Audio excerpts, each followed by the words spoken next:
Assalamualaikum dear students. I am your chemistry teacher Malik Danyal and hopefully you all are fine. Okay. Before this we studied about concentration units. कि हमारे पास जो concentration है solution की हम उसको measure करते हैं by using different concentration units जिसमें हमने सबसे पहले पढ़ा percentage composition, फिर मैंने आपके सामने एक concentration unit लिखी थी which was molarity, फिर उसके बाद मैंने एक normality भी लिखी, ppb भी लिखी, पार्ट्स पर बिलियन भी लिखी, पार्ट्स पर ट्रिलियन भी लिखी थी, इसी तरह मोल फ्रैक्शंस भी। बट मैंने आपको उस वक्त भी कहा था कि हम सिर्फ just we will learn about only two concentration units, one is percentage composition and second is molarity. तो अब आपका बच्चे जो चैप्टर है हमारे पास वो सॉल्यूशंस चल रहा है और ये आपका लेक्चर नंबर 4 है और आज जो हमारा टॉपिक है वो क्या है, मोलैरिटी। सबसे पहले मोलैरिटी की डेफिनेशन पे बात करते हैं कि व्हाट इज मोलैरिटी एक्चुअली। अब हमारे पास बच्चे मोलैरिटी क्या है, number of moles of solute dissolved per decimetre cube litre of solution, या हम यूं कह सकते हैं कि number of moles of solute dissolved per litre of solution और dissolved per decimetre cube of solution is called molarity. कि हमारे पास किसी भी सॉल्यूशन कितने नंबर ऑफ मोल्स हैं सॉल्यूट के, वो क्या कहलाते हैं हमारे पास, सिंपली मोलैरिटी। अब बच्चे हमारे पास मोलैरिटी को रिप्रेजेंट किया जाता है कैपिटल एम से, और जो फार्मूला है किसी भी सब्सटेंस की मोलैरिटी फाइंड करने का वो क्या है, सॉल्यूशन की मोलैरिटी फाइंड करने का वो क्या है, number of moles of solute divided by volume of solution in decimated cube. पहले डेफिनेशन करते हैं फिर एक्सप्लेन करेंगे कि सब कुछ क्या होता है, इंशाल्लाह एवरीथिंग विल बी क्लियर।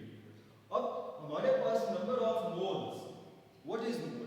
अब आपने मोल का इंट्रोडक्शन किया था चैप्टर 1 में कि हमारे पास एटॉमिक मास, मॉलिक्यूलर मास और formula mass of a substance expressed in grams is also called mole. तो हम वो वाले कॉन्सेप्ट यहाँ पे यूज़ करेंगे कि हमारे पास मोल्स क्या है।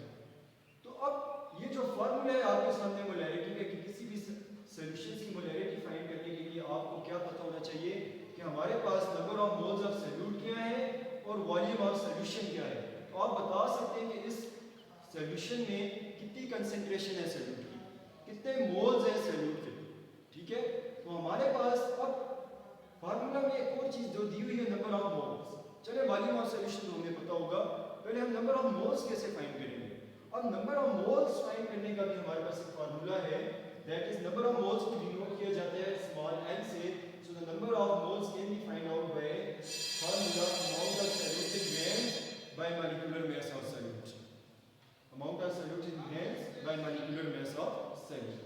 अब बच्चे एग्जांपल पे आ जाए ताकि आपको सब चीजें क्लियर हो जाएं जो मैंने बातें यहाँ पे की हैं। अब मैं ये कह रहा हूँ कि मेरे पास एक सॉल्यूशन है और आपको पता है बच्चे सॉल्यूशन की टू कंपोनेंट्स हैं हमारे पास, one is solute and other is solvent, और दूसरा क्या है बच्चे हमारे पास, सॉल्वेंट है। अब दोनों मिलकर हमारे पास सॉल्यूशन बनाते हैं। बात हम कर रहे हैं कंसंट्रेशन यूनिट्स की, कि हमारे पास वो जो सॉल्यूशन बनी सॉल्यूट के डालने से सॉल्वेंट में, अब उस सॉल्यूट की कितनी अमाउंट है, उस सॉल्यूट की क्या कंसंट्रेशन है, या ओवरऑल उस सॉल्यूशन की क्या कंसंट्रेशन है हमारे पास। हमने कंसंट्रेशन की डेफिनेशन की थी ना, the amount of solute dissolved per decimetre cube of solution. अच्छा, तो अब मेरे पास एक एग्जांपल है कि हमारे पास एक सॉल्यूशन है, उसका वॉल्यूम 500 सेंटीमीटर क्यूब है। पहले इस टर्म को क्लियर कर लेते हैं कि हमारे पास यहाँ पे डेसिमीटर क्यूब क्या है और सेंटीमीटर क्यूब क्या है। हमारे पास ये वॉल्यूम की यूनिट्स है बच्चे, कि अब देखेंगे कि 1 डेसिमीटर क्यूब है 1 लीटर है। लीटर तो आप डेली लाइफ में यूज़ कर रहे हैं, मेरे पास 1 लीटर वाटर है, 1 लीटर की हमने कोक की बॉटल ले ली, 1 लीटर हमने पेप्सी ले ली, डेली लाइफ से बता रहा हूँ कि लीटर हमारे पास वॉल्यूम की यूनिट, लिक्विड के अमाउंट को आप लीटर में मेजर कर रहे हैं। तो हम यहाँ सोल्यूशन से डील कर रहे हैं कि कोई भी लिक्विड है, अब उसके अमाउंट लीटर्स में ले रहे हैं। अब कह रहे हैं जो 1 लीटर है वो 1 डेसिमीटर क्यूब के बराबर है, और जो 1 लीटर है वो आगे अगेन 1000 सेंटीमीटर क्यूब्स के बराबर है, और 1000 सेंटीमीटर क्यूब्स 1000 ml। अब ये टर्म तो आपको पता होगी ना कि 1 ml 2 ml कोई भी आप वॉल्यूम लिक्विड का ले लें, तो हमारे पास 1 लीटर में कितने ml होते हैं। हमारे पास 1 लीटर में 1 लीटर में हमारे पास 1000 ml होते हैं, 1000 millilitres. In 1 litre we have 1000 millilitres, ठीक है। तो ये वही वाली बात है कि हमारे पास 1 kg में कितने ग्राम्स होते हैं। तो जिस तरह हम कहते हैं कि 1 kg में 1000 ग्राम्स है, तो इस तरह 1 लीटर में 1000 अब ये जो 1 मिलीलीटर है, हम कह सकते हैं कि इक्वल टू 1 सेंटीमीटर क्यूब या 1 सेंटीमीटर क्यूब इज 1 मिलीलीटर। बात हुई थी। तो हमारे पास 1000 सेंटीमीटर क्यूब्स या 1000 ml कितने होंगे? They are the same values. In 1000 centimetre cube और 1000 ml में क्या आपस में इक्वल है, और ये 1000 ml और ये 1000 सेंटीमीटर क्यूब इक्वल है हमारे पास ओवरऑल 1 लीटर के। ठीक है, और 1 लीटर हमारे पास 4 यूनिट इक्वल है। This is the unit of volume which is 1 decimetre cube. तो अब हम ये कहते हैं इस 1 लीटर में या 1000 सेंटीमीटर क्यूब्स में या 1000 ml में या 1 डेसीमीटर क्यूब में जो अमाउंट ऑफ सॉल्यूट है, जो आपने सॉल्यूट को डिसॉल्व किया है, वो जो उसकी कंसंट्रेशन है, वो क्या कहलाती है? मोलैरिटी। वो क्या कहलाती है? मोलैरिटी। उसकी जो नंबर ऑफ मोल्स है, एक्चुअली हमारे पास 1 लीटर में number of moles of solute in 1 litre in 1 decimetre cube और इन 1000 ml, this is called molarity. कि हमारे पास सॉल्यूशन में कितनी मोल्स ऑफ सॉल्यूट डिसॉल्व है पर decimetre cube, this is called molarity. अब बच्चे हमारे पास एक एग्जांपल डिस्कस करते हैं और ये कॉन्सेप्ट क्लियर करते हैं डेफिनेशंस का। वो ये है, गिवन क्या है हमारे पास, एक आपकी बुक में एग्जांपल है, एग्जांपल 6.2 मोलैरिटी के सामने आपका जो पेज नंबर 163 है, पेज नंबर 163 पे बच्चे हमारे पास एक एग्जांपल दी है, एग्जांपल 6.2। अब एग्जांपल में हमारे पास एक न्यूमेरिकल है। अब ये मोलैरिटी आपके एग्जाम पॉइंट ऑफ व्यू से कैसे इंपॉर्टेंट है?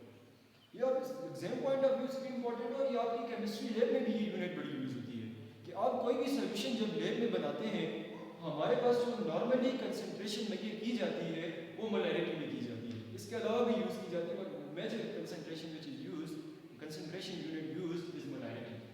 अब हम आ जाते हैं कि मोलैरिटी को हम फाइंड कैसे करते हैं। मैं बात कर रहा था कि एग्जाम पॉइंट ऑफ व्यू से आपकी बुक में एक्सरसाइज में न्यूमेरिकल सॉल्विंग यू है, प्रैक्टिस प्रॉब्लम्स हैं, वो आपके पेपर में आते हैं और वो इन फार्मूलाज की बेस पे सॉल्व होते हैं। ये जो मैंने लिखे कि number of moles of solute divided by volume of solution, molarity कैसे फाइंड करेंगे। और हमारे पास फिर हमने दूसरी बात की कि मोल्स का क्या फार्मूला है, amount of solute in grams bye molecular mass of solute. अब बच्चे न्यूमेरिकल आया होगा आपके पेपर में, मैंने उसकी जस्ट गिवन अमाउंट्स लिखी है, उसकी कैलकुलेशंस के लिए क्वेश्चन नहीं लिखा, आपकी बुक में लिखा, आपने देखना है। अब हमारे पास इस क्वेश्चन में गिवन क्या है? गिवन ये है कि बच्चे amount of solute in grams कह रहे हैं कि अगर हमारे पास एक सॉल्यूट है वो NaCl है और उसकी अमाउंट है ग्राम्स में 5.85 ग्राम। आपने उसको डिसॉल्व किया है 500 सेंटीमीटर क्यूब सॉल्यूशन में, या आप यूं कह सकते हैं कि आपने इसको डिसॉल्व किया 500 ml वाटर में। 500 ml वाटर कोई भी लिक्विड है, इस वक्त वो कह रहे हैं, लेट्स हम कहते हैं 500 ml वाटर में इसको डिसॉल्व किया है या 500 सेंटीमीटर क्यूब। तो अब आपने बताना है कि जो आपने 5.85 ग्राम सॉल्यूट डिसॉल्व किया है 500 सेंटीमीटर क्यूब लिक्विड में, सॉल्यूशन जो है आपके पास ओवरऑल, अब इसके अंदर number of moles of solute क्या है। अमाउंट इन ग्राम्स तो पता है, बट हमें नंबर ऑफ मोल्स चाहिए, which is actually molarity, which is actually molarity. अब कह रहे हैं कि बच्चे हमारे पास एक और चीज गिवन है, एटॉमिक मास और क्लोरीन का atomic mass. Atomic mass of sodium भी गिवन है हमारे पास और एटॉमिक मास ऑफ क्लोरीन भी गिवन है। सम टाइम ये गिवन होता है, सम टाइम नहीं होता सॉल्यूट की वैल्यू के साथ, आपको ये याद रखने हैं।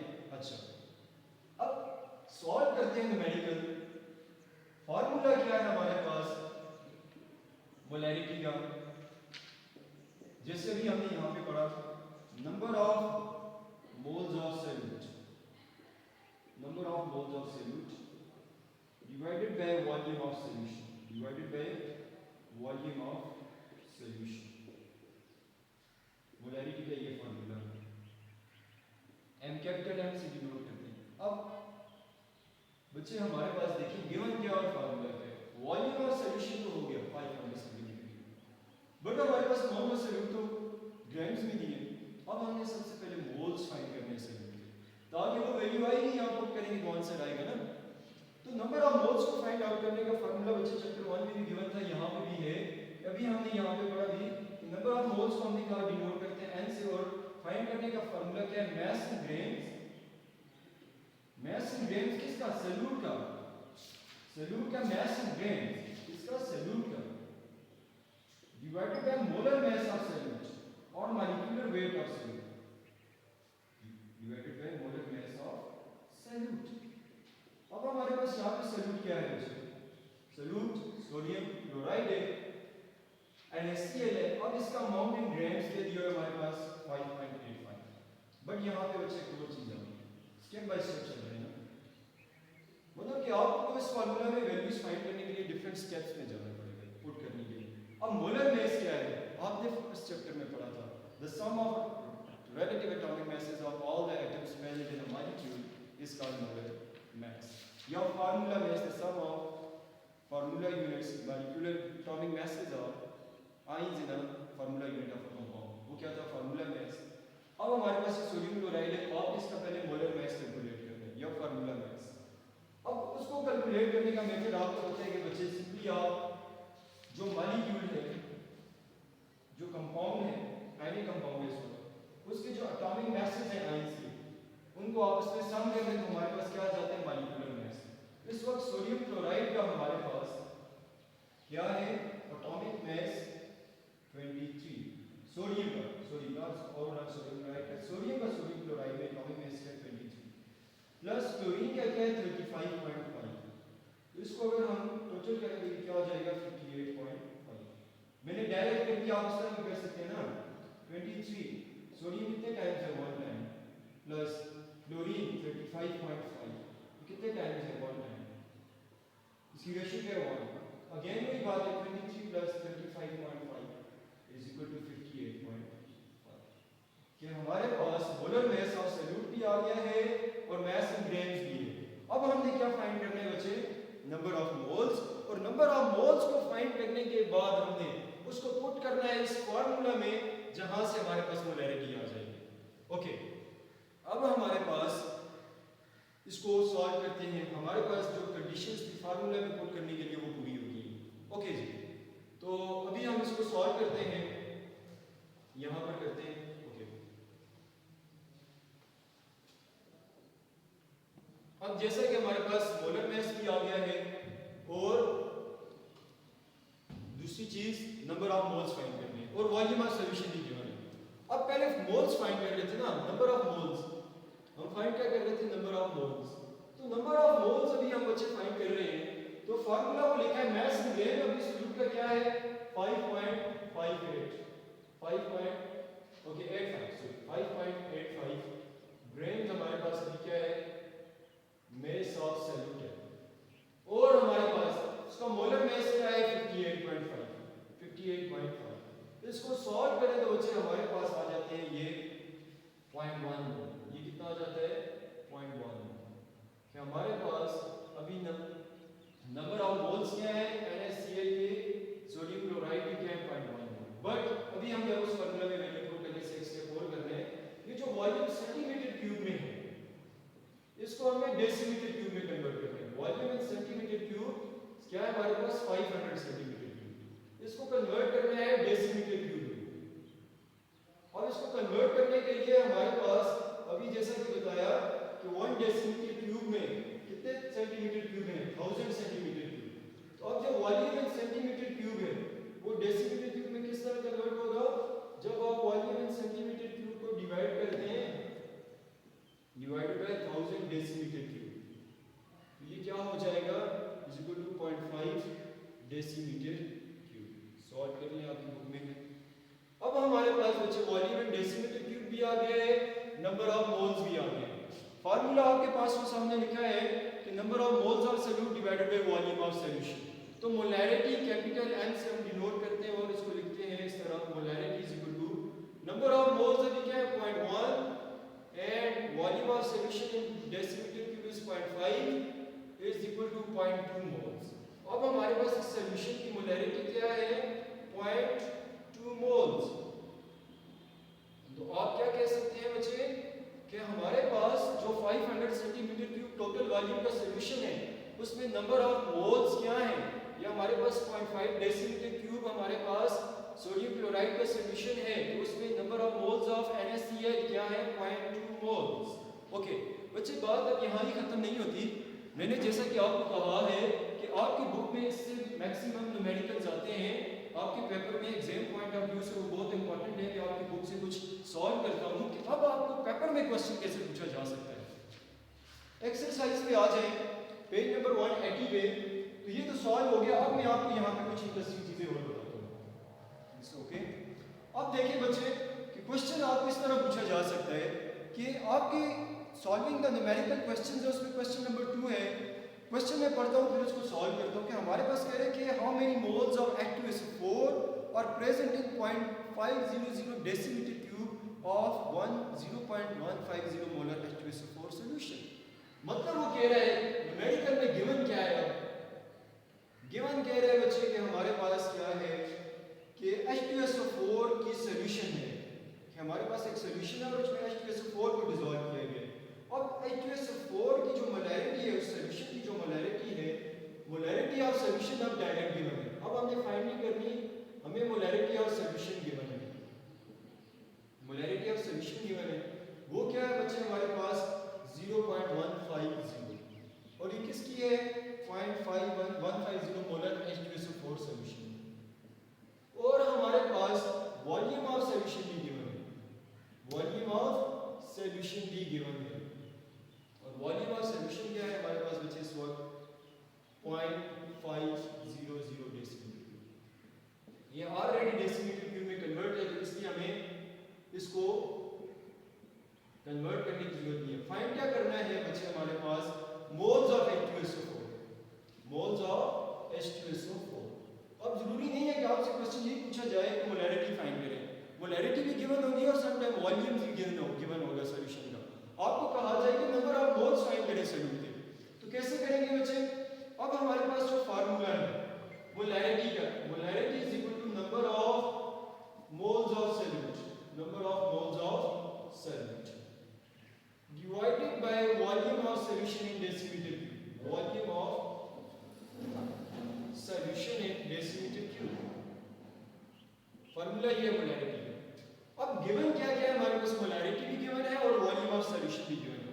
मोलैरिटी की m की जगह मोलैरिटी की वैल्यू पुट कर दे 0.150, यस ओके। अब हमारे पास is equal to number of moles हमने फाइंड करने हैं किसके H2SO4 के। अब यहां सॉल्यूट क्या है, number of moles of solute H2SO4 है ना सॉल्यूट, तो number of moles of H2SO4 के मोल्स फाइंड करने हैं। और वॉल्यूम ऑफ सॉल्यूशन गिवन है in decimetre cube is equal to 0.500 decimetre cube. अब आप इसको रीअरेंज करें तो नंबर ऑफ मोल्स अगर पीछे आएंगे, जो इक्वेशन मल्टीप्लाई में डिवाइड में मल्टीप्लाई हो जाएंगे, नंबर ऑफ मोल्स क्या हो जाएंगे, अभी मोलैरिटी की क्या वैल्यू है m मल्टीप्लाई, अब क्या हो जाएगा volume of solution in decimetre cube. अब नया फार्मूला आ गया volume of solution in decimetre cube. कि अब आपके पास अगर बच्चे सवाल ये हो moles molarity of solution given हो, वॉल्यूम ऑफ सॉल्यूशन भी गिवन हो, फाइंड करना हो आपको number of moles of solute, तो क्या करेंगे आप ये वाला फार्मूला लिखेंगे, number of moles is equal to molarity multiply number of volume of solution in decimetre cube. अब मोलैरिटी की क्या वैल्यू है 0.150 मल्टीप्लाई वॉल्यूम ऑफ सॉल्यूशन क्या है 0.500 डेसीमीटर क्यूब, ओके। अब मोल्स इसकी मोलैरिटी क्या है मोल्स। अब number of moles small n से हमको डिनोट किया था, नंबर ऑफ मोल्स क्या हो जाएंगे, इसको अगर हम मल्टीप्लाई करें आंसर बच्चे हमारे पास आ जाता है 0.075 कि हमारे पास कितने मोल्स डिसॉल्व हैं 500 सेंटीमीटर क्यूब में या 0.500 डेसीमीटर क्यूब सॉल्यूशन में H2SO4 के 0.075।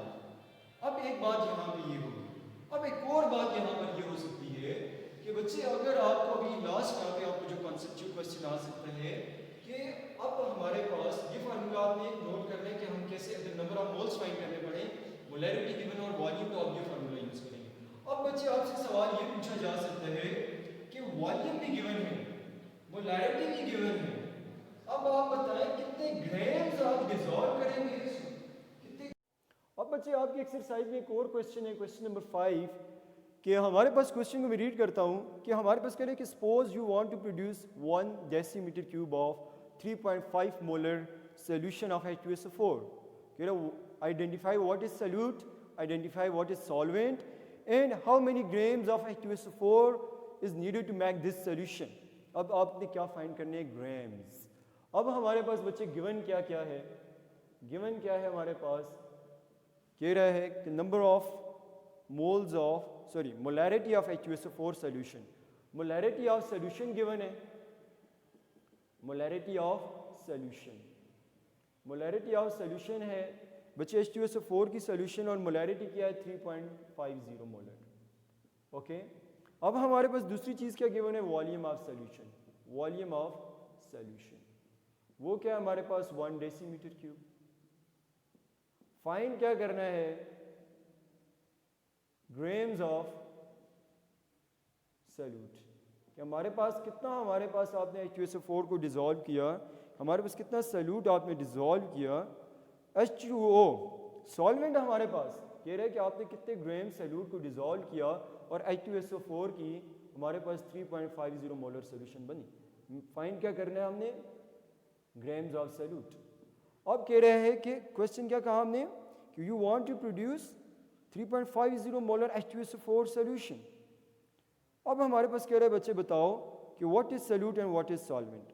अब यहाँ पे हम अगर वाटर सॉल्वेंट है और सोल्यूट क्या है H2SO4 है, तो अब हमारे पास कह रहे हैं H2SO4 के कितने ग्राम्स आपने डिजोल्व किए हैं, किसमें, सोल्यूशन में, वाटर में। अब फार्मूलाज वो यूज हो रहे हैं अगेन, मोलैरिटी का क्या फार्मूला है, molarity is equal to, find क्या करना है, नंबर ऑफ ग्राम्स। मोलैरिटी का फार्मूला है क्या बच्चे, number of moles of solute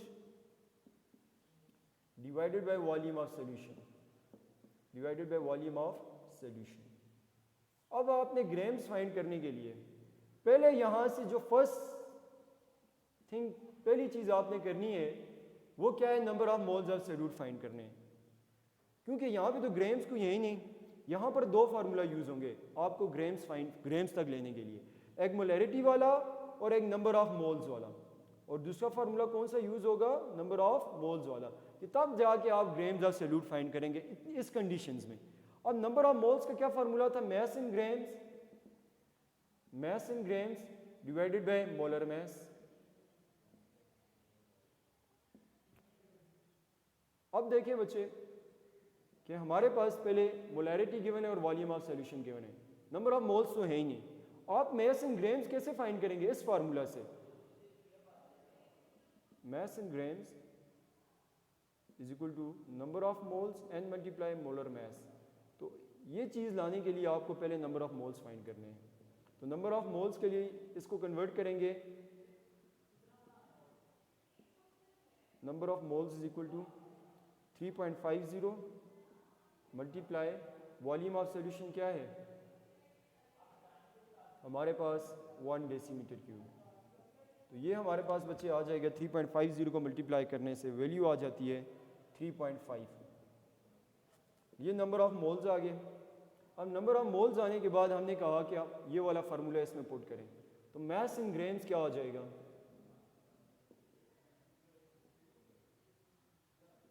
okay, number of moles क्या है हमारे पास 3.5 और मोलर मास क्या है सल्फ्यूरिक एसिड का, वही आप फाइंड करेंगे सल्फ्यूरिक एसिड का मोलर मास। अगेन एक और चीज, मोलर मास और सल्फ्यूरिक एसिड भी फाइंड करना पड़ेगा आपको। ये आ जाएगा बच्चे हमारे पास 98, 3.5 मल्टीप्लाई 98 इज इक्वल टू हमारे पास आंसर बुक में क्या आ रहा है बच्चे 343 ग्राम्स। सम अप करता हूं मैं, H2SO4 के आपने कितने ग्राम्स डिजोल्व किए हैं 1 डेसीमीटर क्यूब में 343 ग्राम्स, तब आपके पास जो मोलैरिटी आई है उस सोल्यूशन की कितनी बनी है 3.50। बच्चे समिंग अप कि हमारे पास अगर ये कंडीशन हो कि आपको बोले number of grams of solute find करो और गिवन आपके पास मोलैरिटी ऑफ सोल्यूशन हो और दूसरी चीज़ आपके पास वॉल्यूम ऑफ सोल्यूशन हो, तो उस वक्त आप क्या करेंगे, आप 2 फार्मूला यूज़ करेंगे, मोलैरिटी वाला और नंबर ऑफ मोल्स वाला। आप सबसे पहले लिखेंगे molarity is equal to number of moles of solute divided by volume of solution. उसमें आप सबसे पहले नंबर ऑफ मोल्स फाइंड करेंगे। नंबर ऑफ मोल्स को फाइंड करने के लिए आपने एक और फार्मूला यूज़ करना है, मास इन ग्राम्स है मोलर मास। अब नंबर ऑफ मोल्स आपने इस फार्मूला को यूज़ को फाइंड किए, नंबर ऑफ मोल्स आपने इसको रीअरेंज किया, molarity multiply volume of solution, तो क्या आ गया number of moles is equal to 3.5 moles. अब हमारे पास मोल्स आ गए हैं, अब हमें मास इन ग्राम्स चाहिए। ये फार्मूला यूज़ होगा तो इसको कन्वर्ट किया again mass in grams is equal number of moles by molar mass. अब आपने सबसे पहले मोलर मैस फाइंड करना है सल्फ्यूरिक एसिड का, और वो वैल्यू आपने पुट की और यहाँ पे आपको सल्फ्यूरिक एसिड के मैस इन ग्राम्स आ गए। सो बच्चे ये हमारे पास था किसके बारे में, मोलैरिटी में के बारे में। Hopefully you understand it. Thank you.